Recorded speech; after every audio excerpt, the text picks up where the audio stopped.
Hello students, तो इस video में मैं आपको क्लास 10th के चैप्टर नंबर 1 की प्रश्नावली 1.1 का कंप्लीट सोल्यूशन कराने वाला हूं। और साथ ही इस प्रश्नावली में जो क्वेश्चंस हमारे मोस्ट इंपोर्टेंट हैं वो ही मैं यहाँ पर आपको बताता रहूंगा।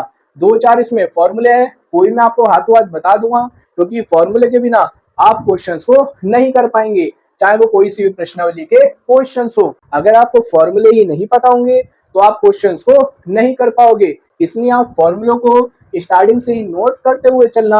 और साथ ही अगर आपको क्लास 10 से रिलेटेड और भी वीडियोस देखनी हो, जैसे प्रीवियस ईयर क्वेश्चन पेपर की solution video, most important questions की सोल्यूशन वीडियो या फिर सैंपल पेपर की सोल्यूशन वीडियो, तो इन सभी की मैंने अलग अलग प्रॉपर प्लेलिस्ट बना रखी है और उन सभी प्लेलिस्ट का लिंक मैं डिस्क्रिप्शन में दे दूंगा, वहां से जाकर आप देख लेना। और इस चैनल पर ज्यादातर क्लास 10 से रिलेटेड ही वीडियोस अपलोड होती रहती हैं, तो सबसे पहले जाकर आप चैनल को सब्सक्राइब कर ले और सबसे महत्वपूर्ण बेल आइकन को ऑल पर प्रेस कर ले, जिससे क्या है मैं जब भी इसी तरीके से क्लास 10th की और भी प्रश्नावली की सोल्यूशन वीडियो अपलोड करूं तो उसकी नोटिफिकेशन आपके पास सबसे पहले जा सके। तो अब हम स्टार्ट करते हैं प्रश्नावली 1.1 के सोल्यूशन को। तो यह हमारी प्रश्नावली 1.1 और जो मैं यहाँ पर आपको प्रश्नावली करा रहा हूँ ये आपका जो अब नया सिलेबस आया है 2026 में, उसी के हिसाब से करा रहा हूँ। अगर आपके पास पुरानी बुक होगी तो उसमें ये आपकी प्रश्नावली 1.1 नहीं होगी, क्योंकि 1.1 और शायद 1.2 ये आपके कट चुकी हैं और ये आपकी प्रश्नावली है 1.3, क्योंकि नए सिलेबस में बहुत चेंजेस हुए हैं। तो अब ये आपकी है प्रश्नावली 1.1, इसलिए आप कंफ्यूज बिल्कुल मत होना।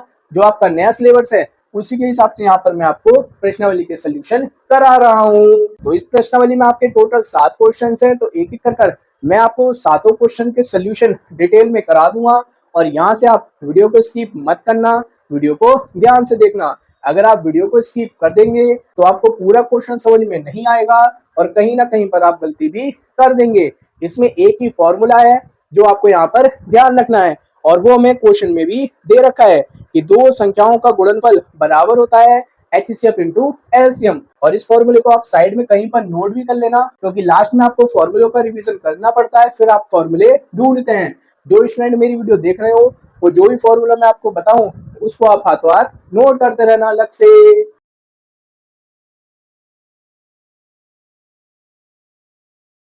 तो यह हमारा प्रश्नावली 1.1 का पहला क्वेश्चन, जिसमें हमसे पूछ रखा है निम्नलिखित संख्याओं को अभाज्य गुणनखंडों के गुणनफल के रूप में व्यक्त कीजिए। और इसमें हमें 5 पॉइंट दे रखे हैं जिनको हमें अभाज्य गुणनखंडों के गुणनफल के रूप में व्यक्त करना है। अब इस तरीके क्वेश्चंस को हम कैसे करते हैं वो यहाँ पर मैं आपको समझा देता हूँ। और इस तरीके क्वेश्चंस हमारे निश्चित उत्तर वाले क्वेश्चंस में एक एक नंबर के आ जाते हैं, तो इनको आप जरूर नोट कर लेना। कौन कौन से आ सकते हैं? ये जो आपका तीसरा वाला है, चौथा वाला है और ये पांचवा वाला है, ये तीनों ही आपके मोस्ट इंपोर्टेंट है और यही हमारे ज्यादातर एग्जाम में रिपीट होते रहते हैं। अब मैं यहाँ पर आपको बता देता हूँ ये जो इसका पहला वाला पॉइंट है इसको हम किस तरीके से यहाँ पर सॉल्व कर सकते हैं। तो यहाँ से हमारा पहले क्वेश्चन के पहले वाले पॉइंट का सोल्यूशन स्टार्ट हो जाएगा। इसमें हमें दे रखा है 140 और हमसे क्वेश्चन में बोल रखा था कि जो हमें यहाँ पर ये संख्याएं दे रखी हैं इनको हमें अभाज्य गुणनखंडों के गुणनफल के रूप में व्यक्त करना है। तो उसके लिए हम यहाँ पर जो हमें क्वेश्चन में संख्या दे रखी है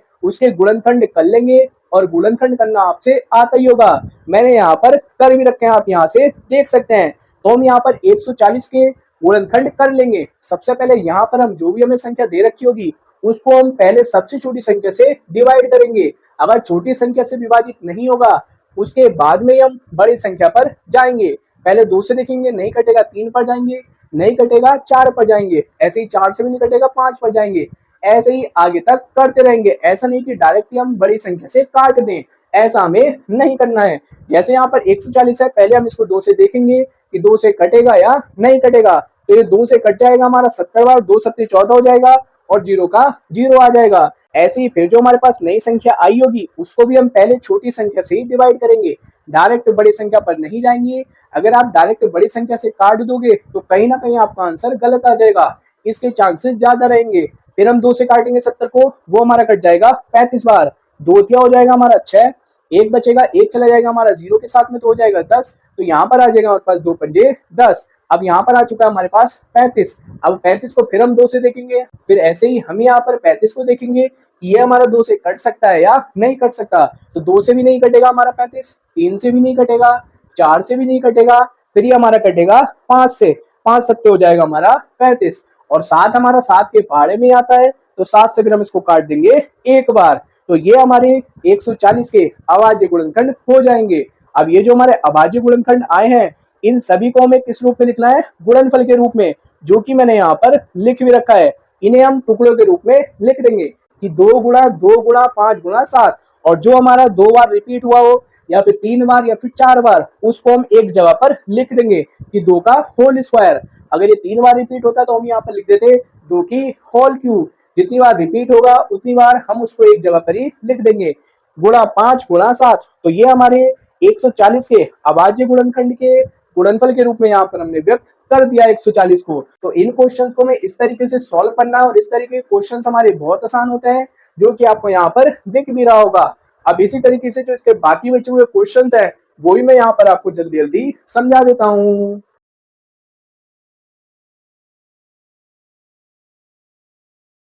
ये हमारे पास है इसका दूसरा पॉइंट, जिसमें हमें दे रखा है 156।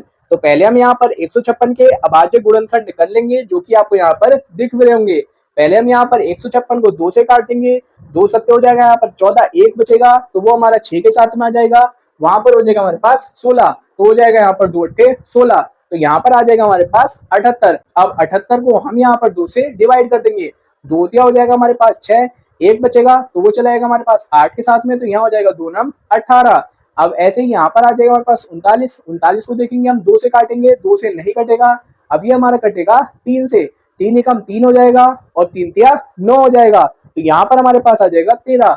अब अगर आप इसे किसी भी संख्या से काटेंगे तो ये आपका किसी भी संख्या से नहीं कटेगा, क्योंकि 13 13 के ही पहाड़े में आता है, तो यहाँ पर ये एक बार कट जाएगा। अब इसको हम गुणनफल के रूप में लिख देंगे, जो कि आपको यहाँ पर लिखा हुआ दिख भी रहा होगा, 2 गुणा 2 गुणा 3 गुणा 13। अब ये हमारा 2 बार रिपीट हुआ है, तो इसको हम इस तरीके से लिख सकते हैं कि 2 का होल स्क्वायर इंटू 3 इंटू 13। तो यही हमारे 156 के अभाज्य गुणनखंड के गुणनफल के रूप में यहाँ पर हमने व्यक्त कर दिया है। तो ये हमारे दूसरे वाले पॉइंट का आंसर हो जाएगा। तो ये भी आपको समझ में आ चुका होगा। अब यहाँ से जो इसके 3 बचे हुए पॉइंट है, इनको आप ध्यान से समझना, क्योंकि बहुत से स्टूडेंट्स इनको काटने में गलती कर देते हैं और यहीं पर उनके नंबर कट जाते हैं। अब देखते हैं हम इसके तीसरे वाले पॉइंट को, जिसमें हमें दे रखा है 38 25। तो पहले हम यहाँ पर इसके अभाज्य गुणनखंड कर लेते हैं, कैसे करेंगे वो आप यहाँ पर देख लेना। यहाँ पर दे रखा है हमें 38 25, तो पहले हम इसको 2 से काट के देखेंगे, तो हमें यहाँ पर लास्ट में 5 दे रखा है, जिसे देखते ही हम समझ जाएंगे कि ये हमारा 2 से विभाजित नहीं होगा, इसलिए हम इसे सीधे 3 से काट देंगे। 3 एकम 3 हो जाएगा, 3 दूनी 6 हो जाएगा, 2 बचेगा उधर चला जाएगा, 3 सत्ते 21 हो जाएगा, 1 बचेगा, लास्ट में आ जाएगा 3 पंजे 15। तो यहाँ पर हमारे पास आ जाएगा 12 75। अब इसको हम 2 से नहीं काट सकते, क्योंकि यहाँ पर फिर से हमारा 5 आ रहा है, या तो फिर ये हमारा 3 से कटेगा या फिर ये हमारा 5 से कटेगा। मैंने जैसे कि आपको बताया था कि पहले हमें छोटी संख्या से ही काटना है, तो हम इसको काटेंगे 3 से, 3 चौक हो जाएगा 12, 3 दूनी हो जाएगा 6, 1 बचेगा, फिर आ जाएगा हमारे पास 3 पंजे 15। अब आ चुका है हमारे पास 425। यहाँ पर फिर से हमारे पास है 5, तो यहाँ पर हमारा लास्ट में 5 है, तो ये हमारा 2 से फिर से नहीं कटेगा। अब ये हमारा 3 से या फिर 5 से ही कटेगा। 3 से काट के देखेंगे, 3 से हमारा ये नहीं कटेगा, तो हम इसे काट देंगे 5 से, 5 अट्ठे हो जाएगा 40, 2 बचेगा उधर हो जाएगा 25, तो यहाँ पर आ जाएगा 5 पंजे 25। तो यहाँ पर आ जाएगा हमारे पास 85। 5 से हम फिर 85 को काट देंगे, क्योंकि 2 से भी नहीं कटेगा, 3 से भी नहीं, 4 से भी नहीं, क्योंकि लास्ट में हमें 5 दे रखा है। 5 से हम इसे काट देंगे, 5 एकम 5, कितने बचे 3, 5 सत्ते हो जाएगा 35, तो यहाँ पर हमारे पास आ जाएगा 17। 17 से हम 17 को काट सकते हैं एक बार, तो 17 और किसी के पहाड़े में नहीं आता है, तो ये हमारे हो जाएंगे 38 25 के अभाज्य गुणनखंड। तो हम इसको गुणनफल के रूप में लिख देंगे, जो कि आपको यहाँ पर दिख भी रहे होंगे, 3 गुणा 3 गुणा 5 गुणा 5 गुणा 17। 2 बार ये हमारे रिपीट हुए हैं, तो इनको हम इस तरीके से भी लिख सकते हैं, 3 का होल स्क्वायर इंटू 5 का होल स्क्वायर इंटू 17। तो यही हमारे 38 25 के अभाज्य गुणनखंड के गुणनफल के रूप में यहाँ पर हमने इनको व्यक्त कर दिया है। अब इसके 2 पॉइंट और बचे हैं, वही मैं आपको दिखा देता हूँ आगे कि उनको हम किस तरीके से सॉल्व कर सकते हैं। अब यह हमारे पास इसका चौथा पॉइंट, जिसमें हमें दे रखा है 5005। तो पहले हम इसके भी यहाँ पर अभाज्य गुणनखंड कर लेते हैं। तो 5005 है, लास्ट में 5 दे रखा है, तो यहाँ पर हम इसको 3 से या 5 से काट सकते हैं। 3 से काटेंगे नहीं कटेगा, हम इसे डायरेक्ट काटेंगे 5 से, 5 एकम 5 आ जाएगा, 2 जीरो आ जाएंगे, 5 एकम 5 आ जाएगा, यहाँ पर आ जाएगा हमारे पास 1001। अब हम इसको 2 से काट के देखेंगे, नहीं कटेगा, 3 से भी नहीं कटेगा, 4 से भी नहीं कटेगा, 5 से भी नहीं कटेगा, 6 से नहीं कटेगा, ये हमारा कटेगा डायरेक्ट 7 से। 7 ही का 7 हो जाएगा, 3 बचेगा, उधर हो जाएगा हमारे पास 30। तो यहाँ पर हमारा 4 बार कटेगा, 7 चौक 28, फिर से 2 बचेगा, तो 2 चला जाएगा हमारा 1 के साथ, तो वहां पर हो जाएगा हमारे पास 21। तो यहाँ पर आ जाएगा हमारे पास 7 या 21, तो यहाँ पर आ चुका है हमारे पास 143।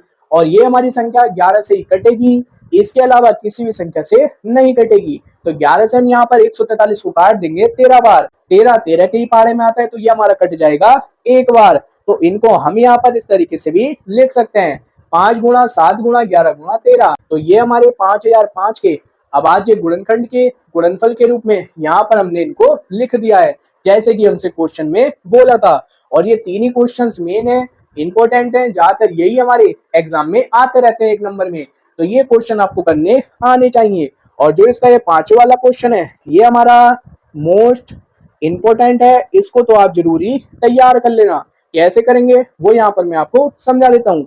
इसमें हमें दे रखा है 74 29, इसके हम कैसे अभाज्य गुणनखंड करेंगे वो यहाँ पर मैं आपको बता देता हूँ, जो कि आपको यहाँ पर दिख भी रहे होंगे। ये जो मैं संख्या दे रखी है 74 29, ये हमारी तीन ही संख्याओं से कट सकती है, इतना आप ध्यान रखना, 17 19 और 23। और मैंने आपको बताया था कि सबसे पहले छोटी संख्या ही आएगी, बस आप इन तीनों संख्याओं को ध्यान रखना।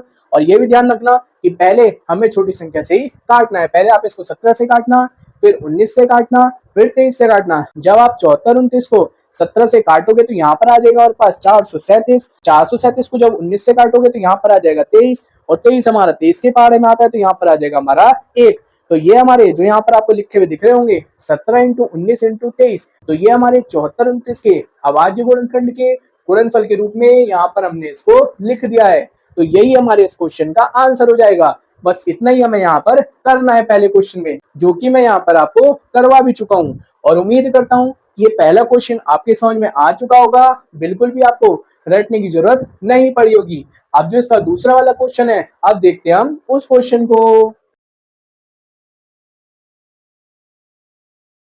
तो ये हमारा इसका दूसरा क्वेश्चन, इस क्वेश्चन में हमसे पूछ रखा है पूर्णांकों के निम्नलिखित युग्मों के एचसीएफ और एलसीएम ज्ञात कीजिए। अब यहाँ पर आपको एचसीएफ और एलसीएम निकालने आने चाहिए, क्योंकि अक्सर एग्जाम में एचसीएफ या फिर एलसीएम निकालने के लिए आते रहते हैं, कभी 2 संख्याओं में कभी 3 संख्याओं में। अब ये कैसे निकालते हैं हम, ये मैं आपको बता दूंगा, लेकिन ये हमारे मोस्ट इंपोर्टेंट क्वेश्चंस होते हैं जिसमें हमसे एचसीएफ और एलसीएम निकालने को बोला होता है। तो इस क्वेश्चन को आप ध्यान से देखना। और इस क्वेश्चन में हमें आगे दे भी रखा है, तथा इसकी जांच कीजिए कि 2 संख्याओं का गुणनफल बराबर होता है एचसीएफ इंटू एलसीएम के। और यहाँ पर हमें जांच भी करनी है कि जो हमारे पास 2 संख्या दे रखी होंगी, अगर हम उनका गुणनफल करें और वो हमारा बराबर होगा जो हमारे पास एचसीएफ आया होगा इंटू जो हमारे पास एलसीएम होगा उनके गुणनफल के, ये भी हमें यहाँ पर जांच कर दिखानी है। और इसमें हमें 3 पॉइंट दे रखे हैं, जिसमें से हमारे तीनों ही पॉइंट मोस्ट इंपोर्टेंट है, अक्सर ये हमारे 2 नंबर में आ जाते हैं। अगर हमसे दोनों पूछ रखे होंगे तो एलसीएम भी और एचसीएफ भी, लेकिन अगर एक ही पूछा हुआ दोनों में से तो फिर ये क्वेश्चन हमारा एक ही नंबर में पूछा जाएगा, इतना आप ध्यान रखना। और इस तरीके के क्वेश्चंस को हम कैसे करेंगे वो यहाँ पर मैं आपको समझा देता हूँ, यहाँ से आप इन क्वेश्चंस को ध्यान से समझ लेना।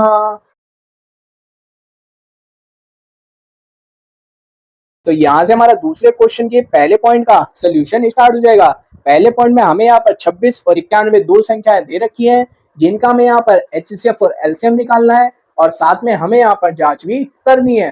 तो पहले एचसीएफ और एलसीएम निकालने के लिए यहाँ पर हमें इन दोनों संख्याओं के अभाज्य गुणनखंड करने पड़ेंगे, जैसे कि मैंने आपको पहले वाले क्वेश्चन में सिखाए थे, जो कि आपको यहाँ पर दिख भी रहे होंगे। तो यहाँ पर हम 26 और 91 के अभाज्य गुणनखंड कर लेते हैं। 26 है, 26 को पहले हम छोटी संख्या से काटेंगे, तो ये हमारा 2 से कट जाएगा, 2 एकम 2 और 2 तिया 6। तो यहाँ पर आ जाएगा हमारे पास 13, 13 13 से कट सकता है, तो यहाँ पर आ जाएगा हमारे पास 1। तो ये हमारे 26 के अभाज्य गुणनखंड हो जाएंगे 2 गुणा 13 गुणा 1।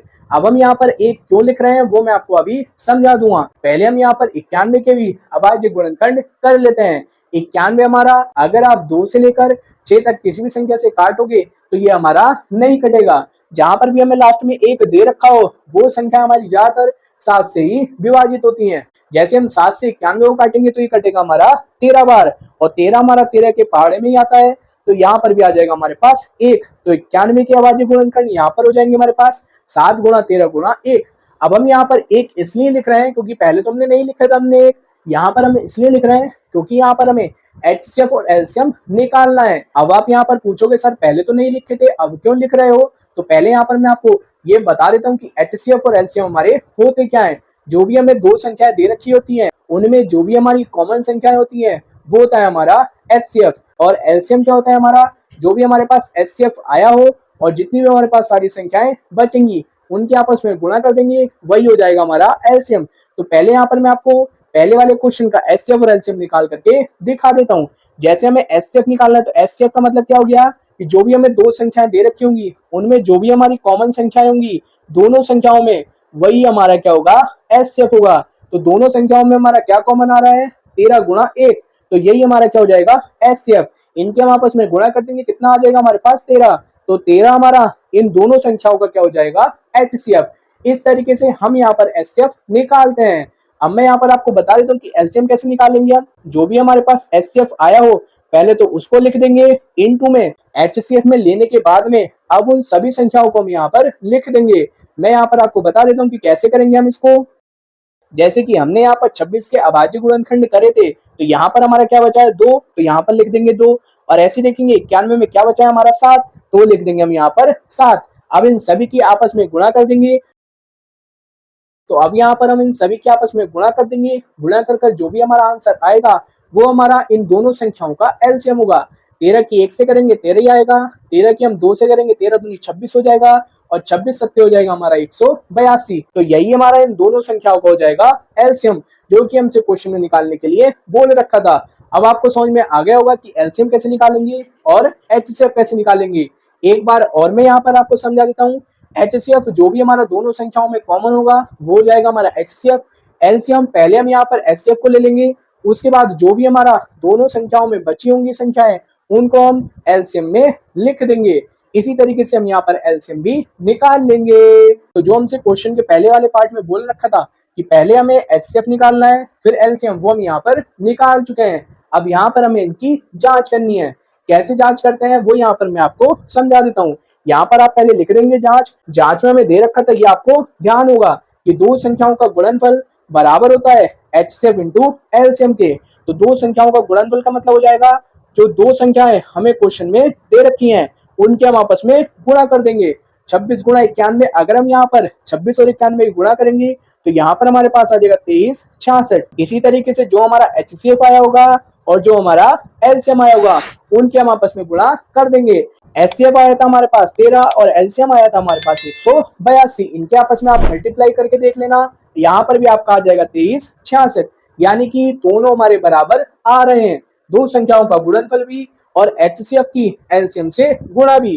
तो जो हमें क्वेश्चन में दे रखा था, जो हमें जांच करनी थी वो हमारी सत्य है। तो हम यहाँ पर लिख भी देंगे कि अतः दो संख्याओं का गुणनफल बराबर होगा किसके, HCF इंटू LCM के, जो हमसे क्वेश्चन में पूछ रखा था। बस आपको इस क्वेश्चन में इतना ही कर आना है। अगर आपको जांच दे रखी हो तभी जांच करके आना, वरना आप LCM निकाल करके छोड़ करके आ जाना। अब मैं यहाँ पर आपको ये भी बता देता हूँ कि अगर हमें एग्जाम में HCF भी पूछा है तो आप HCF ही निकाल करके आना, LCM मत निकालना। अगर आपसे LCM पूछा है तो आपको पहले HCF निकालना पड़ेगा, तभी आप LCM निकाल पाओगे। अगर LCM पूछे तो आपको दोनों निकालने पढ़ेंगे, इतना आप ध्यान रखना। अब यहाँ से आप इसको जल्दी से नोट कर लें। अब इसी तरीके के आगे दो क्वेश्चंस और हैं, वो भी मैं यहाँ पर आपको समझा देता हूँ। तो जिन स्टूडेंट्स को इससे पहले वाला क्वेश्चन समझ में नहीं आया हो या फिर थोड़ा बहुत भी समझ में आ चुका हो, यहाँ पर आप इसके दूसरे वाले पॉइंट को भी देख लेना, जिससे आपके इस तरीके के क्वेश्चंस पक्के हो जाएंगे। लेकिन आप यहाँ से इस क्वेश्चन को ध्यान से देखना। तो यह हमारा इसका दूसरा क्वेश्चन, यहाँ पर हमें दो संख्याएं दे रखी है 510 और 92। पहले यहाँ पर हमें इन दोनों संख्याओं का HCF निकालना है, उसके बाद में यहाँ पर हम इसका LCM निकालेंगे और साथ में हम इसकी जांच भी करेंगे, जैसे हमने इसके पहले वाले पॉइंट में करी थी। लेकिन उससे पहले हमें यहाँ पर जो दो संख्याएं दे रखी हैं उनके यहाँ पर हम अभाज्य गुणनखंड निकाल लेंगे, जो कि आपको यहाँ पर अब दिख रहे होंगे। और उम्मीद करता हूँ कि अभाज्य गुणनखंड आपसे निकालने आ भी गए होंगे। यहाँ पर हमें दे रखा है 510, तो पहले हम यहाँ पर इसको छोटी संख्या से काट करके देखेंगे तो ये हमारा 2 से कट जाएगा, तो ये कट जाएगा, 2 दूनी 4, 1 बचेगा, 2 पंजे 10 हो जाएगा, 1 बचेगा, फिर हमारा 2 पंजे 10 हो जाएगा। तो यहाँ पर आ जाएगा हमारे पास 255। 2 से काट करके देखेंगे, यहाँ पर लास्ट में हमें दे रखा है 5, और मैंने आपको इसके पहले वाले क्वेश्चन में ही बताया था कि अगर हमें 5 दे रखा हो तो ये हमारा 3 से कटेगा या फिर 5 से कटेगा। पहले यहाँ पर हम छोटी संख्या से काट करके देखेंगे तो ये हमारा 3 से कट जाएगा। 3 अट्ठे 24, 1 बचेगा तो उधर हो जाएगा हमारे पास 15, 3 पंजे 15, तो यहाँ पर आ जाएगा हमारे पास 85, जो कि आपको यहाँ पर दिख भी रहा होगा। अब फिर से यहाँ पर हमारा लास्ट में 5 है, तो फिर हम इसको 3 से या 5 से काट करके देखेंगे, लेकिन ये हमारा 3 से नहीं कटेगा। तो 5 को हम 85 से काट देंगे 17 बार, और 17 हमारा 17 के पहाड़े में ही आता है, तो यहाँ पर आ जाएगा हमारे पास 1। तो इसी तरीके से ये हमारे 510 के अभाज्य गुणनखंड हो जाएंगे। इनको हम यहाँ पर गुणनफल के रूप में लिख देंगे, जो कि यहाँ पर आपको लिखे हुए दिख भी रहेंगे। 2 गुणा 3 गुणा 5 गुणा 17 गुणा 1। एक हम इसलिए लेते हैं जो कि मैंने आपको बता दिया था पहले भी, बहुत बार हमारे पास यहाँ पर एचसीएफ में कुछ कॉमन नहीं आता, लेकिन एक हमारा दोनों संख्याओं में कॉमन आ जाता है, इसलिए यहाँ पर हम स्टार्टिंग से एक को भी लेते हुए चल रहे हैं। अब इसी तरीके से हम यहाँ पर 52 के भी अभाज्य गुणनखंड कर लेंगे। पहले 2 से काटेंगे तो यहाँ पर आ जाएगा 46, फिर 2 से काटेंगे तो यहाँ पर आ जाएगा हमारे पास 23, और 23 हमारा 23 के पहाड़े में आता है, तो यहाँ पर आ जाएगा हमारे पास 1। उसके बाद में यहाँ पर हम जो हमने अभी गुणनखंड निकाले थे उनको हम यहाँ पर गुणनफल के रूप में लिख देंगे। तो यहाँ पर हमारे पास आ जाएगा 2 गुणा 2 गुणा 23 गुणा 1। अब यहाँ पर हमने दोनों संख्याओं के अभाज्य गुणनखंड को गुणनफल के रूप में व्यक्त कर दिया है। अब हम यहाँ पर एचसीएफ और एलसीएम निकाल लेते हैं। एचसीएफ निकालने के लिए यहाँ पर हम देखेंगे कि दोनों संख्याओं में कौन सी संख्या हमारी कॉमन आ रही है। ऊपर देखेंगे हमारे पास 2 है, तो यहाँ पर भी हमें 1 दे रखा है 2। ऐसे ही ऊपर हमारा 1 है और यहाँ पर भी हमारा 1 है।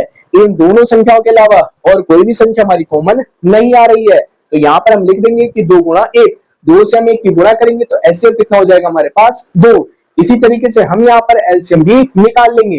कैसे निकालेंगे एक बार फिर से समझा देता हूँ। जो भी हमारे पास एचसीएफ आया होगा उसको हम यहाँ पर नोट कर लेंगे, जैसे कि आपको दिख भी रहा होगा 2 गुणा 1। उसके बाद में जो भी संख्या हमारे पास बची होंगी उनको हम यहाँ पर एक कर लिख देंगे।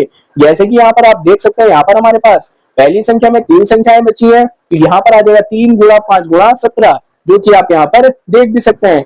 ऐसे ही दूसरी संख्या जो हमारे पास 92, उसमें हमारे पास ये 2 संख्याएं बची है 2 गुणा 23। अब उनको हम यहाँ पर लिख देंगे और इनकी हम यहाँ पर आपस में गुणा कर देंगे। गुणा कर यहाँ पर हमारे पास आ जाएगा 23,460। ये हमारा इन दोनों संख्याओं का एलसीएम हो जाएगा। तो पहला पॉइंट तो यहाँ पर हमारा हो चुका है, जिसमें हमें एचसीएफ और एलसीएम निकालना था, और यही हमारे इस क्वेश्चन का आंसर भी हो जाएगा। अब यहाँ पर हमें जांच भी करके दिखानी है। कैसे करेंगे उसके लिए यहाँ पर मैंने आपको फॉर्मूला बता ही दिया था कल। अब यहाँ से हम इसकी जांच करना स्टार्ट कर देते हैं। ये मैंने आपको अभी फॉर्मूला बताया ही था कि दो संख्याओं का गुणनफल बराबर होता है एचसीएफ इंटू एलसीएम के। तो दो संख्याएं हो जाएंगी हमारे पास 510 गुणा 92। 510 की हम यहाँ पर 92 से गुणा कर देंगे तो यहाँ पर हमारे पास आ जाएगा 46,920।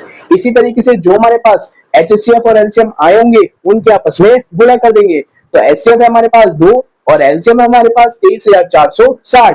इनके आपस में गुणा कर देंगे तो यहाँ पर हमारे पास आ जाएगा 46,920। और देखेंगे तो दोनों संख्या हमारी यहाँ पर बराबर आ रही हैं। तो लास्ट में हम यहाँ पर लिख भी देंगे कि अतः दो संख्याओं का गुणनफल हमारा बराबर है किसके, एचसीएफ इंटू एलसीएम के, जो कि हमें जांच में प्रूफ करके दिखाना था, जो हम यहाँ पर प्रूफ कर चुके हैं। तो ये दोनों पॉइंट आपके समझ में आ गए होंगे, बहुत आसान थे और एचसीएफ और एलसीएम में निकालना आपसे आ ही गया होगा। अब इस क्वेश्चन का एक लास्ट क्वेश्चन और बचा है, वही मैं यहाँ पर आपको करवा देता हूँ।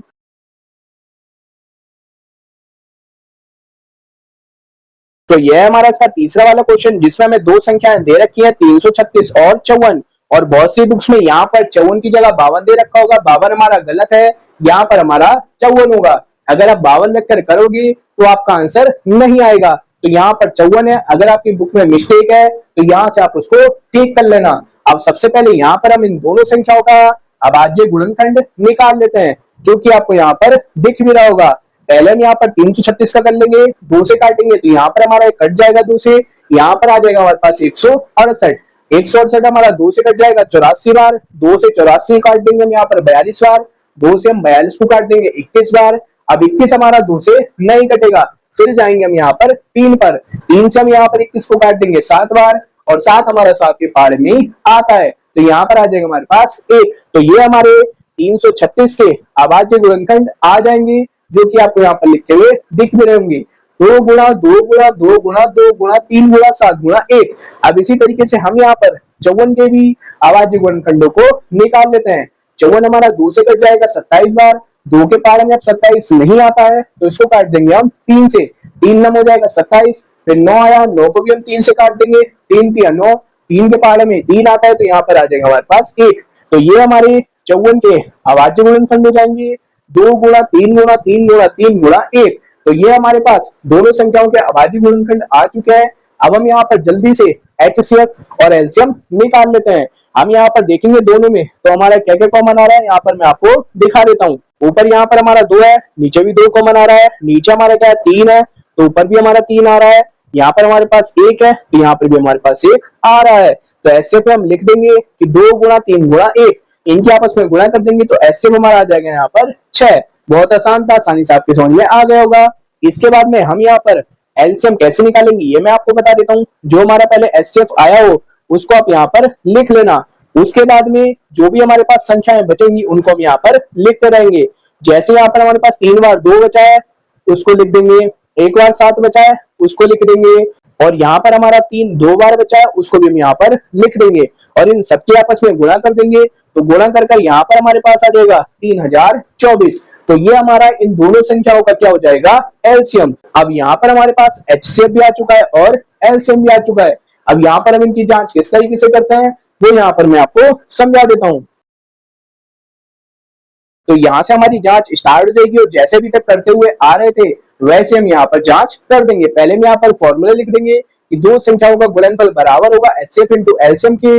दो संख्याएं हमारे पास 336 इंटू 54, इनके आपस में गुणा करेंगे तो यहाँ पर हमारे पास आ जाएगा 18,144। इसी तरीके से हम यहाँ पर एचसीएफ और जो हमारे पास एलसीएम आया है उनके आपस में मल्टीप्लाई कर देंगे।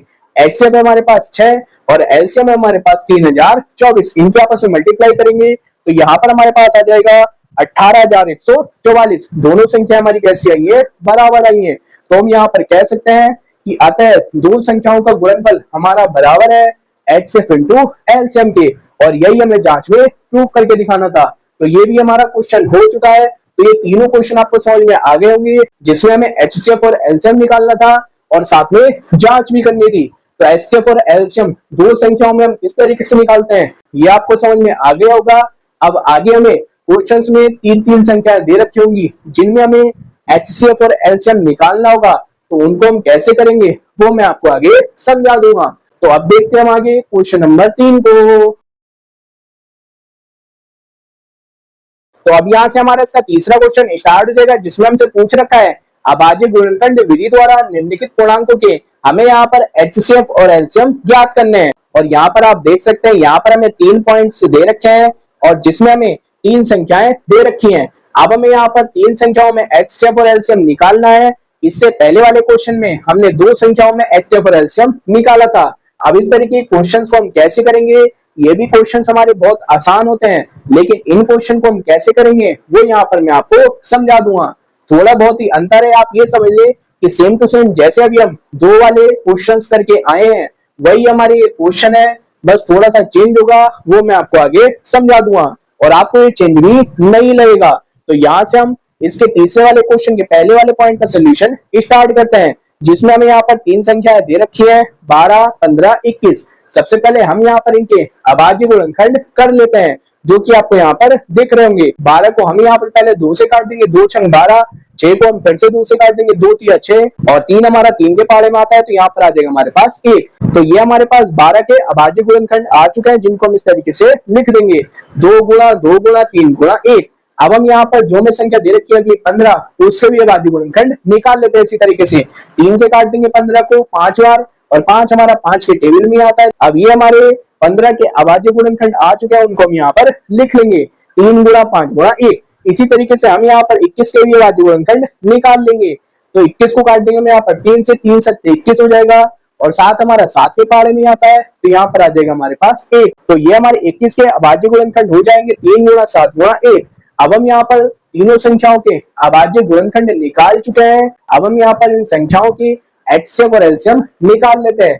कैसे निकालेंगे वो यहाँ पर मैं आपको समझा रहा हूँ, यहाँ से आप ध्यान से समझ लेना। तो पहले हम यहाँ पर इन तीनों संख्याओं का एचसीएफ निकाल रहे हैं।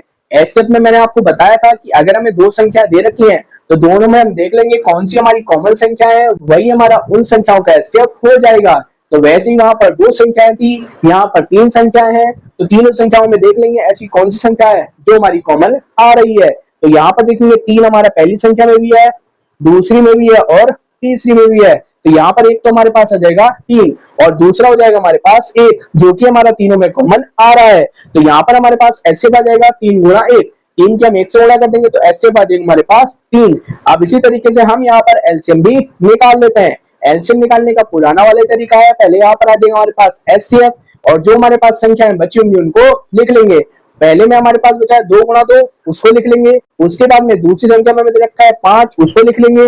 तीसरी संख्या में बचा हमारे पास सात, उसको लिख लेंगे। उसके बाद में हम इनके आपस में गुणा कर देंगे। तीन के हम एक से गुणा करेंगे, तीन का हम तीन, तीन के हम दो से, तीन दूनी छह, छह दूनी बारह, बारह पंजे साठ, साठ की जब हम यहाँ पर सात से करेंगे तो यहाँ पर हमारे पास आ जाएगा 420। यानी कि जो हमें तीन संख्याएं दे रखी है 12, 15, 21, इन तीनों का एलसीएम हो जाएगा हमारे पास 420। और क्वेश्चन में हमें एचसीएफ और एलसीएम निकालना था, जो कि हम यहाँ पर निकाल चुके हैं। तो इन तीनों में से भी कभी कभी एचसीएफ और एलसीएम निकालने के लिए आ जाता है पहले और दूसरे वाले पॉइंट में से, तो ये हमारे मोस्ट इंपोर्टेंट है। तो तीन संख्याओं में भी आपसे एचसीएफ और एलसीएम निकालना आ गया होगा। अब यहाँ से आप इसके सोल्यूशन को नोट कर ले, फिर देखते हैं हम इसके दूसरे वाले पॉइंट को हम किस तरीके से कर सकते हैं।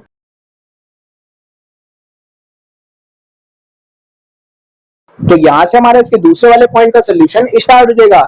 यहाँ पर हमें तीन संख्या दे रखी है 17, 23 और 29। अब इसको हम कैसे करेंगे वो यहाँ पर मैं आपको समझा देता हूँ। इन संख्याओं का हमें एचसीएफ भी निकालना है और साथ में हमें यहाँ पर एलसीएम भी निकालना है। तो सबसे पहले हम यहाँ पर इन तीनों के अभाज्य गुणनखंड कर लेंगे, जो कि आपको यहाँ पर हुए हुए दिख भी रहे होंगे। और यहाँ पर आप देखें तो यहाँ पर हमें संख्याएं ऐसी दे रखी हैं 17, 23, 29, जो कि हमारी स्वयं के पहाड़े से ही कट सकती है और किसी पहाड़े से हमारी नहीं कटेंगी। 17 17 के पहाड़े में आता है, 23 23 के पहाड़े में आता है, 29 29 के पहाड़े में आता है, यानी कि एक ही बार में कट जाएंगी। तो यहाँ पर आ जाएगा हमारा सम में एक एक। तो यहाँ पर इनके अभाज्य गुणनखंड हो जाएंगे 17 के हो जाएंगे 17 इंटू एक, 23 के हो जाएंगे 23 गुणा एक, 29 के हो जाएंगे 29 गुणा एक। अब मैंने आपको बताया था कि बहुत से ऐसे क्वेश्चन होंगे जिनमें हमारा कुछ भी कॉमन नहीं आ रहा होगा। जब हम यहाँ पर एचसीएफ निकालने के लिए जाएंगे तो यहाँ पर हमारा एक के अलावा और कुछ कॉमन नहीं आएगा, जो कि आप यहाँ पर देख भी सकते हैं। इसलिए मैं आपको पहले से ही कह रहा था कि जब भी आप एचसीएफ और एलसीएम निकालें तो उसमें आप गुणा एक भी लिखते हुए चले, क्योंकि स्टार्टिंग से ही आपकी लिखने की आदत बन जाएगी, बाद में आपको प्रॉब्लम नहीं होगी। अगर आप यहाँ पर एक लिखते हुए नहीं आ रहे होते तो यहाँ पर आपको प्रॉब्लम होती। जब मैं यहाँ पर आपको कहता कि सब में गुणा एक कर लो तो आप यहाँ पर सोचते कि हमने यहाँ पर ऐसा क्यों करा है, इसलिए मैंने आपको पहले ही करवा दिया था ये। तो यहाँ पर आ जाएगा हमारे पास एक, जो कि हमारा तीनों संख्याओं का एचसीएफ हो जाएगा। अब हम यहाँ पर एलसीएम भी निकाल लेते हैं।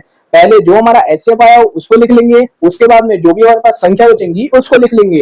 तो संख्या हमारे पास क्या बची है 17 गुणा 23 गुणा 29 और गुणा में जो हमारा एचसीएफ आया है। जब हम इनके आपस में गुणा करेंगे तो यहाँ पर हमारे पास एलसीएम आ जाएगा 11,339। तो यही हमारा इन तीनों संख्याओं का एलसीएम भी हो जाएगा।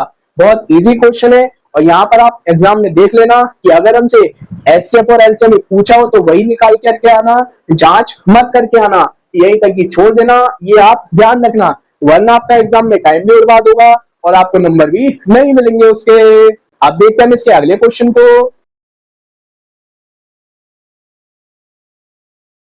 तो ये हमारा इसका तीसरा क्वेश्चन। यहाँ पर हमें तीन संख्याएं दे रखी है 8, 9 और 25। तो हमें यहाँ पर इन तीनों संख्याओं का एचसीएफ और एलसीएम निकालना है। तो उसके लिए हम यहाँ पर इनके अभाज्य गुणनखंड कर लेंगे, जो कि मैंने यहाँ पर पहले से ही कर रखे हैं। 8 के आप यहाँ पर अभाज्य गुणनखंड करोगे तो पहले इसको 2 से काटेंगे हम यहाँ पर 4 बार, 4 को हम यहाँ पर फिर 2 से काटेंगे 2 बार और 2 हमारा 2 से ही कटेगा, तो यहाँ पर आ जाएगा हमारे पास 1। तो ये हमारे 8 के अभाज्य गुणनखंड हो जाएंगे 2 गुणा 2 गुणा 2 गुणा 1। अब इसी तरीके से हम यहाँ पर 9 के भी अभाज्य गुणनखंड कर लेंगे। 3 से काट देंगे, 3 पे हो जाएगा 9, 3 हमारा 3 के पहाड़े में आता है तो यहाँ पर आ जाएगा हमारे पास 1। तो 9 के भी यहाँ पर अभाज्य गुणनखंड हो जाएंगे 3 गुणा 3 गुणा 1। इसी तरीके से हम यहाँ पर 25 के भी अभाज्य गुणनखंड कर लेते हैं। 5 से घटेगा हमारा 5 पंजे 25 और 5 हमारा 5 के पहाड़े में ही आता है, तो ये हमारे 25 के अभाज्य गुणनखंड हो जाएंगे 5 गुणा 5 गुणा 1। अब हमने यहाँ पर इन तीनों संख्याओं के अभाज्य गुणनखंड निकाल लिए हैं। अब यहाँ पर हमें एचसीएफ और एलसीएम निकालना है।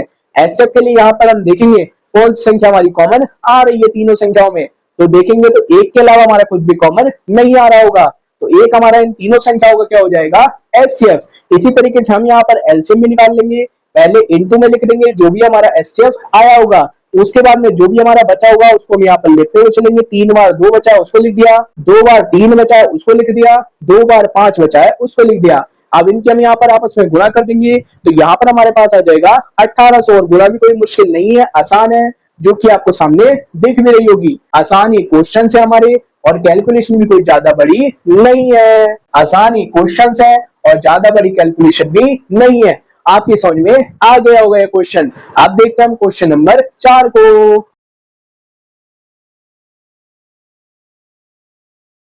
और ये जो इसका चौथा वाला क्वेश्चन है, ये क्वेश्चन हमारा बोर्ड एग्जाम के लिए मोस्ट इंपोर्टेंट क्वेश्चन है, मोस्ट रिपीटेड क्वेश्चन है।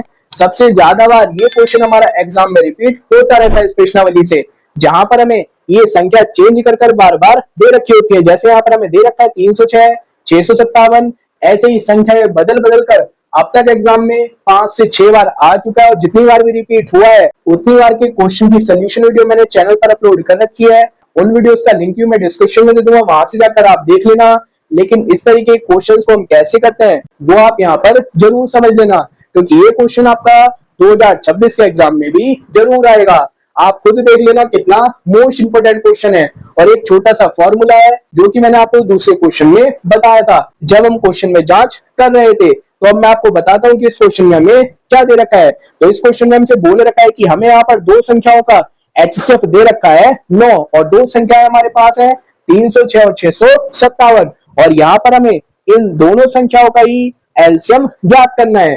कैसे करेंगे, बहुत आसान क्वेश्चन है, और आराम से आपके एग्जाम में 1 नंबर में भी आ जाता है क्वेश्चन, और कभी कभी 2 नंबर में भी आ जाता है। तो आराम से इस क्वेश्चन के नंबर आपके एग्जाम में पक्के हो जाएंगे।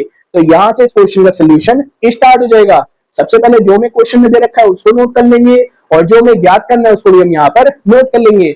हमें यहाँ पर दो संख्याओं का एचसीएफ दे रखा है 9, उसको नोट कर लेंगे, और यहाँ पर हमें इन्हीं दो संख्याओं का एलसीएम निकालना है, उसको हम यहाँ पर लिख लेंगे। तो जैसे कि मैंने आपको इस वीडियो की स्टार्टिंग में ही बताया था कि ये फॉर्मूला हमारा आगे काम में आएगा, इसको आप ध्यान रखना कि दो संख्याओं का गुणनफल बराबर होता है एचसीएफ इंटू एलसीएम के। अब ये हमारा फॉर्मूला होता है। अब जो हमें क्वेश्चन में एचसीएफ और एलसीएम दे रखे हैं वो अलग तरीके से लिख करके दे रखे हैं। तो इस फॉर्मूले को हम जैसे हमें क्वेश्चन में एचसीएफ और एलसीएम की वैल्यू दे रखी है उसके हिसाब से बना लेते हैं कि दो संख्याओं का गुणनफल। अब एचसीएफ क्वेश्चन में अलग तरीके से लिख रखा है तो हम उसको इस तरीके से लिख देंगे जैसे हमें क्वेश्चन में दे रखा था, गुणा कर देंगे एलसीएम से, और क्वेश्चन में एलसीएम हमें इस तरीके से लिखना है तो उसको हम इस तरीके से लिख देंगे।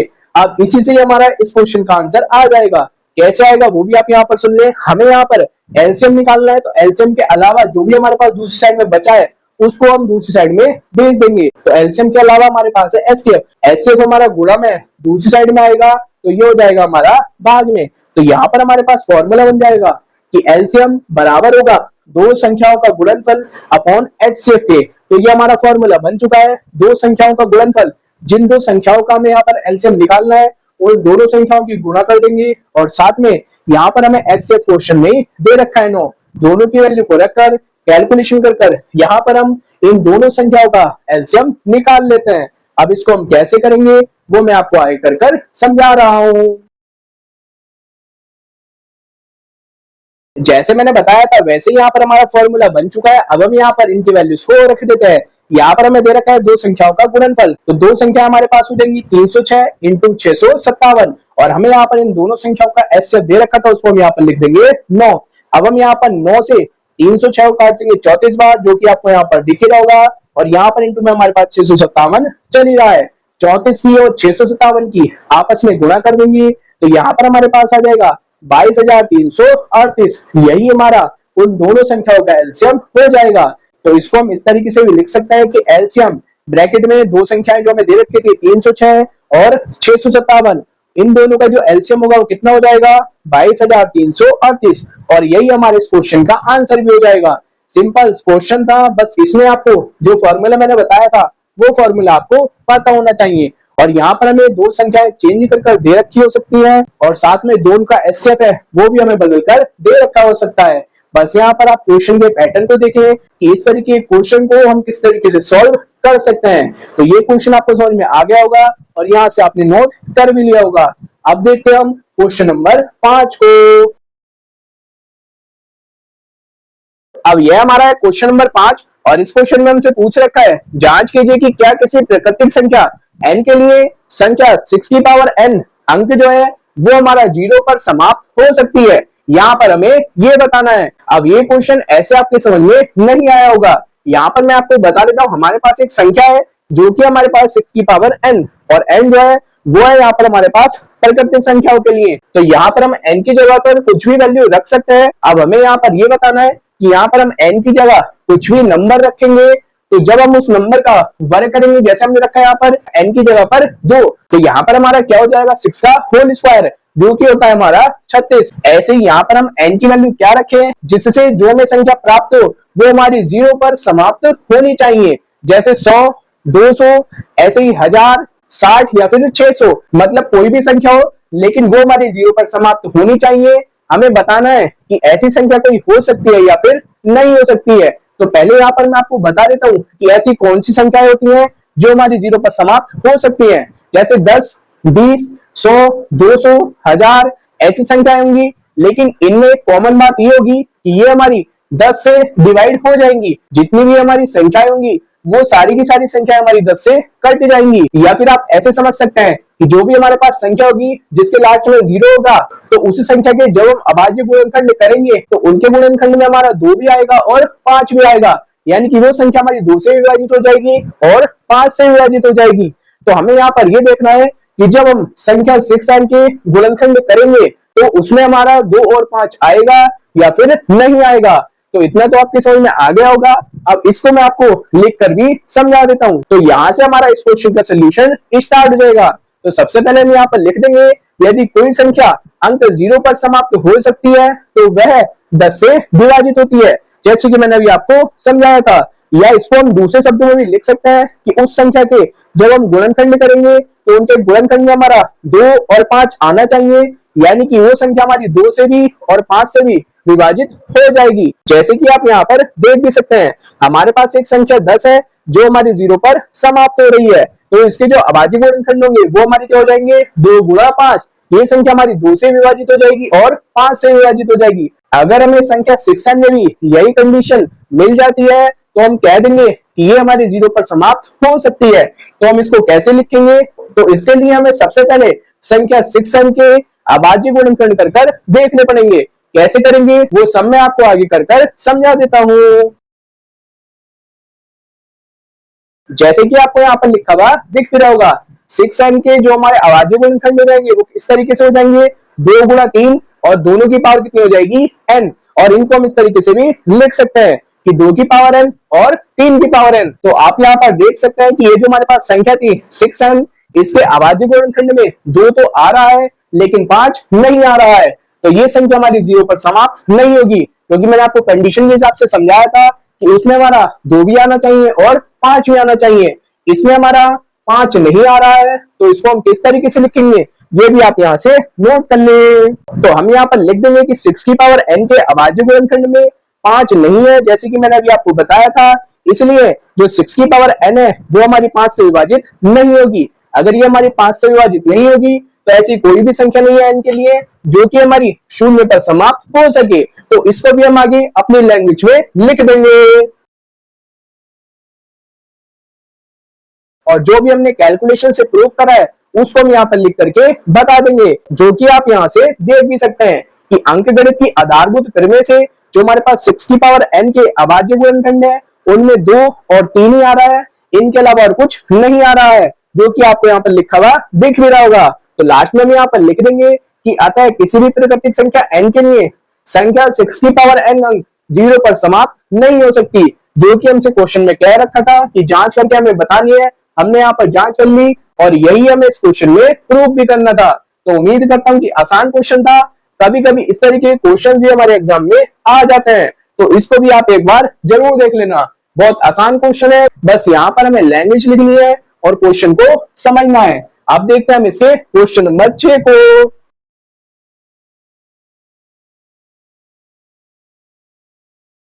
अब ये हमारा क्वेश्चन नंबर 6 और इस क्वेश्चन में हमसे पूछ रखा है व्याख्या कीजिए कि यहाँ पर हमें दो संख्याएं दे रखी हैं और इन दोनों संख्याओं में हमें यहाँ पर ये बताना है कि ये संख्या हमारी भाज्य संख्याएं क्यों है। पहली संख्या है 7 गुणा 11 गुणा 13 गुणा प्लस 13।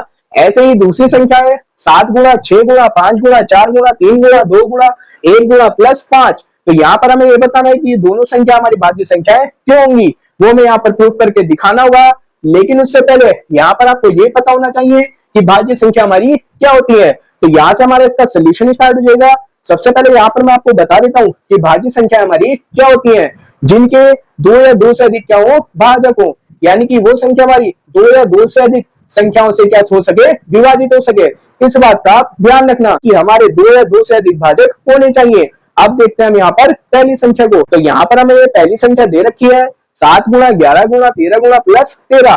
तो हम क्या करेंगे, यहाँ पर हमें प्लस दे रखा है तो इस साइड में से भी और दूसरी साइड में से भी हमारा यहाँ पर 13 कॉमन आ जाएगा। तो ब्रैकेट में बचेगा हमारे पास 7 गुणा 11 और प्लस वहां से 13 कॉमन आ चुका था तो वहां पर बचेगा हमारे पास 1। हम यहाँ पर 7 की 13 से गुणा कर देंगे, यहाँ पर आ जाएगा हमारे पास 77 और प्लस 1 चल ही रहा है। 77 में 1 जोड़ देंगे, यहाँ पर आ जाएगा हमारे पास 78। अब यहाँ पर हम 78 को इस तरीके से भी लिख सकते हैं क्योंकि 13 छंग होता है हमारा 78। तो जो हमारे पास संख्या थी उसके यहाँ पर हमारे पास एक तरीके से अभाज्य गुणनखंड आ चुके हैं 13 गुणा 6। तो यहाँ पर हमारे पास 3 अभाज्य गुणनखंड आ चुके हैं जिनको आप भाजक भी बोल सकते हैं। तो जैसे कि मैंने आपको डेफिनेशन में बताया था कि दो से अधिक हमारे भाजक होने चाहिए, वो हमारे यहाँ पर आ चुके हैं। तो ये जो हमें संख्या दे रखी थी ये कैसी होगी, हमारी संख्या भाज्य संख्या होगी। तो यहाँ पर हम लिख भी देंगे कि अतः इस संख्या के दो से अधिक भाजक है और यहाँ पर आपको संख्याएं दिख रही होंगी जो कि हमारी यहाँ पर आई थी, इसलिए यह हमारी क्या होगी, एक भाज्य संख्या होगी। सिंपल सा क्वेश्चन था, कोई इतना मुश्किल क्वेश्चन नहीं था। बिल्कुल इसी तरह से जो मैं दूसरी वाली संख्या दे रखी है उसको भी हम यहाँ पर भाज्य संख्या प्रूफ कर देंगे। कैसे करेंगे वो भी मैं आपको आगे समझा देता हूं। तो सबसे पहले हम यहाँ पर दूसरी वाली संख्या को भी लिख लेंगे और यहाँ पर हमें प्लस दे रखा है, यानी कि पहली वाली संख्या में से भी और दूसरी वाली संख्या में से भी दोनों में से यहाँ पर हमारा 5 कॉमन आ जाएगा। तो यहाँ पर से हमारा 5 कम हो जाएगा और यहाँ पर बचेगा हमारे पास 1। अब हम यहाँ पर इन सब की आपस में मल्टीप्लाई कर लेंगे। मल्टीप्लाई करेंगे तो यहाँ पर आ जाएगा हमारे पास 1008। आप मल्टीप्लाई कर देख लेना, यही आएगा और प्लस 1 हमारा चल ही रहा है। तो 1 प्लस कर देंगे तो यहाँ पर हो जाएगा हमारे पास 1009। तो जो हमारे पास दूसरी संख्या थी तो उसके भी यहाँ पर हमारे पास भाजक आ चुके हैं 5 गुणा 1009 और यहाँ पर भी हमारे 2 भाजक आ चुके हैं। तो ये जो हमें संख्या दे रखी थी ये कैसी संख्या होगी, हमारी भाज्य संख्या। तो हम यहाँ पर लिख भी देंगे कि अतः इस संख्या के 2 से अधिक भाजक है, एक स्वयं एक ही हो जाएगा क्योंकि एक सभी संख्याओं के भाजक में आ जाएगा, क्योंकि एक से सभी संख्या हमारी डिवाइड हो जाएंगी। तो यहाँ पर हम लिख देंगे कि इसीलिए यह हमारी क्या एक भाज्य संख्या है। तो ये क्वेश्चन भी हमारा बहुत आसान क्वेश्चन था। इस तरीके के क्वेश्चन तो हमारे ज्यादातर नहीं पूछे जाते हैं। अब जो इसका अगला क्वेश्चन है वो क्वेश्चन तो हमारा और भी आसान है, उसमें हमें एलसीएम निकालना है, लेकिन उसके लिए पहले आपको क्वेश्चन को समझना पड़ेगा। अब देखते हैं इसके 7वें क्वेश्चन को। तो यह हमारा इसका 7वां क्वेश्चन और इस क्वेश्चन में हमसे पूछ रखा है किसी खेल के मैदान के चारों ओर एक वृत्ताकार पथ है, इस मैदान का एक चक्कर लगाने में सोनिया को 18 मिनट लगते हैं, जबकि इसी मैदान का एक चक्कर लगाने में रवि को 12 मिनट लगते हैं। मान लीजिए वे दोनों एक ही स्थान से एक ही समय पर चलना प्रारंभ करते हैं और एक ही दिशा में चलते हैं। कितने समय बाद वे पुनः प्रारंभिक स्थान पर मिल जाएंगे, ये हमें यहाँ पर बताना है। इस क्वेश्चन में हमें एक लड़का दे रखा है रवि, जो कि 12 मिनट में मैदान का एक चक्कर लगाता है, जबकि जो हमें लड़की दे रखी है सोनिया, वो एक चक्कर लगाने में 18 मिनट लगाती है। अब दोनों एक ही स्थान से चलना प्रारंभ करते हैं और हमें ये बताना है कि पुनः वो कितने समय बाद में मिल जाएंगे। तो सिंपल है, यहाँ पर जो हमें दोनों संख्या दे रखी है इनका हम यहाँ पर एलसीएम निकाल लेते हैं, वही हमारा समय भी हो जाएगा। तो उसके लिए हम यहाँ पर पहले लिख देंगे कि रवि को 12 मिनट लगते हैं जबकि सोनिया को 18 मिनट लगते हैं। एक समय बाद दोनों अपने प्रारंभ स्थान पर होंगे और वह समय 12 और 18 का एलसीएम होगा, जैसे कि मैंने आपको बताया था। एलसीएम आपसे निकालना आता ही है, जिनको एलसीएम निकालना आ गया हो वो यहाँ से वीडियो को पॉज कर एलसीएम निकालें दोनों संख्याओं का और आंसर को वीडियो में कमेंट करें। जब तक जिन स्टूडेंट को नहीं आया अभी एलसीएम निकालना उनको मैं आगे सिखा देता हूं। तो सबसे पहले जो हमें दो संख्याएं दे रखी थी उनको हम यहाँ पर लिख लेंगे और इनके हम यहाँ पर अभाज्य गुणनखंड निकाल लेंगे। अभाज्य गुणनखंड निकालना तो आपको आता ही होगा। जब आप इनके अभाज्य गुणनखंड निकाल लेंगे तो 18 के अभाज्य गुणनखंड आ जाएंगे 2 गुणा 3 गुणा 3 गुणा 1। ऐसे ही 12 के अभाज्य गुणनखंड आ जाएंगे 2 गुणा 2 गुणा 3 गुणा 1। अब मैंने आपको बताया था कि सबसे पहले हम निकालते हैं यहाँ पर एचसीएफ, क्योंकि हमें यहाँ पर एलसीएम निकालना है तो उसके लिए यहाँ पर हमें एचसीएफ भी निकालना पड़ेगा पहले। तो एचसीएफ निकालने के लिए हम दोनों संख्याओं में देखेंगे जो भी संख्या हमारी अभाज्य गुणनखंड में कॉमन आ रही होगी वही हमारा क्या होगा, एचसीएफ होगा। हम देखेंगे 18 में 2 है, 12 में भी 2 है तो यहाँ पर आ जाएगा हमारे पास 2। इसी तरीके से 18 में 3 है और 12 में भी 3 है तो यहाँ पर आ जाएगा हमारे पास 3 और लास्ट में 1 भी हमारा आ जाएगा। तो एचसीएफ हो जाएगा हमारे पास 2 गुणा 3 गुणा 1। इनके हम आपस में गुणा कर देंगे तो एचसीएफ हो जाएगा हमारे पास यहाँ पर 6। अब इसी एचसीएफ से यहाँ पर हम एलसीएम भी निकाल लेंगे। सबसे पहले जो भी हमारे यहाँ पर एचसीएफ आया हुआ उसको ले लेंगे, उसके बाद में जो भी हमारे पास संख्या बची होंगी तो उसको हम यहाँ पर नोट कर लेंगे। एक संख्या यहाँ पर बची हमारे पास 3 और एक संख्या बची यहाँ पर हमारे पास 2। तो यहाँ पर हमारे पास आ जाएगा 6 गुणा 3 गुणा 2। 6 हो जाएगा 18 और 18 दूनी हो जाएगा 36। तो इन दोनों संख्याओं का एलसीएम कितना आ जाएगा, 36। और यही हमारा समय हो जाएगा, यानी कि जो रवि और सोनिया दोनों एक चक्कर लगाने के बाद में प्रारंभिक स्थान पर 36 मिनट बाद मिलेंगे। तो यहाँ पर हम लिख देंगे कि आता है रवि और सोनिया 36 मिनट बाद दोनों अपने प्रारंभ स्थान पर होंगे। ये हमने यहाँ पर एलसीएम निकाल करके बता दिया है। जो भी एलसीएम आता वही हमारे इस क्वेश्चन का आंसर होता। मेन था क्वेश्चन को समझना, जो कि आपके समझ में आ ही चुका होगा और आपने इस क्वेश्चन को भी हाथों हाथ नोट कर लिया होगा। तो इस प्रश्नावली में हमारे 7 ही क्वेश्चंस थे जो कि मैं यहाँ पर आपको करवा चुका हूँ और उम्मीद करता हूँ कि सभी क्वेश्चंस आपको समझ में आ गए होंगे, क्योंकि ये सारे के सारे क्वेश्चन हमारे आसान ही थे। अभी तो स्टार्टिंग में आसान आसान प्रश्नावली है, आगे जाते जाते थोड़े मुश्किल मुश्किल क्वेश्चन आने स्टार्ट हो जाएंगे। इसलिए आप हर प्रश्नावली को हाथों हाथ तैयार करते हुए चलना, जैसे जैसे मैं आपको हर प्रश्नावली के सोल्यूशन कराता रहूंगा। और साथ में जो मैं आपको मोस्ट इंपोर्टेंट क्वेश्चंस भी बता रहा हूँ उनको भी आप हाथों हाथ एक जगह पर नोट करते रहना, जिससे एग्जाम टाइम में आपके पास सभी प्रश्नावली के इंपॉर्टेंट क्वेश्चंस हो। और अगर आपको इस प्रश्नावली के किसी भी क्वेश्चन में कोई भी डाउट हो तो यहाँ पर आप कमेंट करके पूछ लेना, वहां पर मैं आपको बता दूंगा।